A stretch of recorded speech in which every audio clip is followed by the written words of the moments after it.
Bienvenue à Lisbonne, la ville des 7 collines. Cette ville unique en son genre offre un mélange fascinant de tradition et de modernité. Même en hiver, cette ville garde un climat doux et ensoleillé. Pour commencer notre visite, nous trouvons le bon plan avec notre van. Nous nous garons gratuitement près de la tour de Belém, à l'entrée nord de la ville, et prenons des trottinettes électriques. Notre première découverte est donc la tour de Belém, l'un des monuments les plus emblématiques de la ville. Construite au XVIe siècle, elle est à l'époque un symbole de la puissance maritime du Portugal.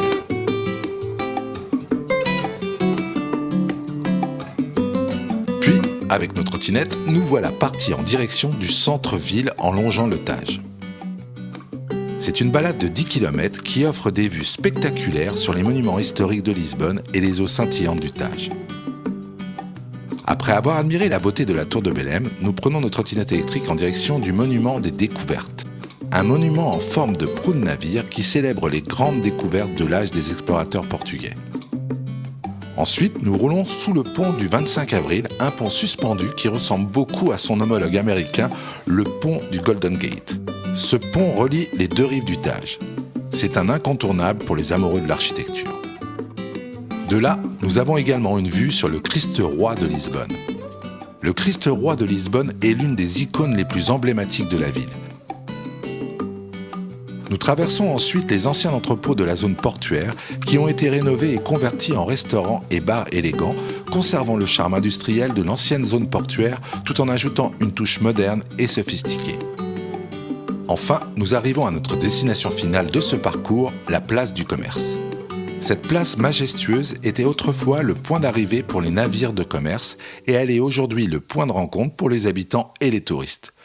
Nous sommes tout de suite saisis par l'ambiance animée et colorée de cette place. De là, nous ne pouvons pas manquer l'Arc de Triomphe. Construit au XVIIIe siècle, cet arc majestueux symbolise la force et la grandeur de la nation portugaise. Nous poursuivons notre visite en nous dirigeant vers la Rua Augusta, l'une des rues les plus importantes du Baxia. Cette rue pavée est bordée de boutiques, de restaurants et de cafés, ainsi que de bâtiments historiques magnifiquement restaurés. En parcourant la rue, nous n'avons pas pu résister à une dégustation de pastel de nata, une pâtisserie incontournable au Portugal. L'ascenseur de Santa Justa. Conçu par l'ingénieur portugais Raul Mesnier de Ponsard, élève de Gustave Eiffel, cet ascenseur a été inauguré en 1902 et a été l'un des premiers ascenseurs publics de Lisbonne. Une autre petite curiosité touristique de cette ville, les magasins de boîtes de sardines décorées.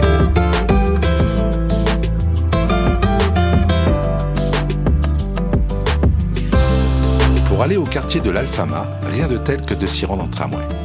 La ligne 28 du tramway est une ligne historique qui serpente à travers les rues étroites et sinueuses de Lisbonne. À bord du tramway, jaune, iconique, vous pouvez admirer les magnifiques vues sur la ville, les monuments historiques, les rues pavées et les maisons colorées. C'est une façon authentique et amusante pour découvrir la ville. Le quartier de l'Alfama est le plus vieux quartier de la ville avec ses rues étroites et sinueuses, son ambiance chaleureuse et ses points de vue à couper le souffle. Il y a une brocante qui a lieu 2 fois par semaine où vous pourrez trouver de nombreux objets vintage.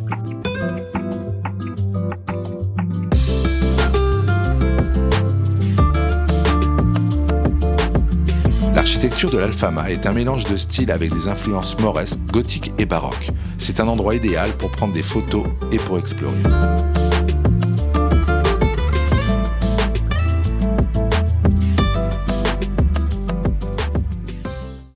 Après cette journée bien remplie, nous finissons en beauté en admirant le coucher du soleil au bord du Tage. Le coucher de soleil à Lisbonne est un moment inoubliable, une expérience qui restera gravée dans notre mémoire. Il y a quelque chose de magique et d'inspirant à regarder le soleil se coucher sur cette ville, à admirer la vue panoramique et à se sentir enveloppé dans cette atmosphère romantique.